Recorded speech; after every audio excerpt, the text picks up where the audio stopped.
Hello everyone, welcome back to my another mini blog. তো আজকে সকালবেলা একটু হয়েছে বৃষ্টি, ওয়েদারটা বেশ ভালোই, মেঘলা মেঘলা করে আছে। আর এই দেখো, এটা আমাদের আম গাছ। এবছর আমাদের আম গাছে অনেকই আম হয়েছে।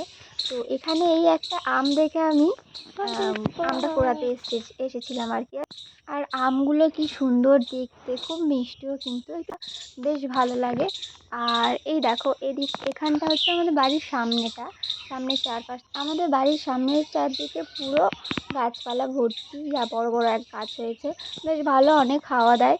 আর সামনেটা তো পুরো জলা। এইদিকে দেখো কি সুন্দর আকাশটা করে আছে, দারুণ কিন্তু লাগছে আজকে। তাতে একটা জিনিস আমি দেখতে পেলাম, ওই সামনেটাতে একটা সাপ ছিল। তো তোমরা দেখতে পাবে কিনা জানি না, তবে ওখানটা একটা সাপ ছিল। আর এই সাপের ভয়েই না আমি এই জলায় আসতে চাই না, মানে আমি তো ওই সাইডটা ওই জন্য যাই না। তো ওটা দেখে আমি ওদিক থেকে ওই জন্য ভয়ে চলে এসেছি।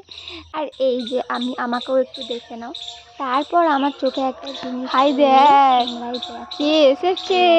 ঠাকুরতলার ওখানে একটা বিড়াল এসে বসে আছে, আর যেই ওকে আমি বলেছি যে কিরে তুই এখানে কি করছিস, ও অমনি ম্যাও করছে আমাকে দেখে। ঠিক আছে, আমটাকে না হয় একটা বিস্কুট দাও। তারপর আমি যেই বিস্কুটটা নিয়ে ওকে দিতে গেছি, ব্যাস ও তো আমাকে দেখে ভয়ে পালালো। ভেবেছে ওকে আমি তাড়া করতে যাবো, সেজন্য ভয়ে চলে গেছে। তো আজকের ভিডিওটা এত দূরই।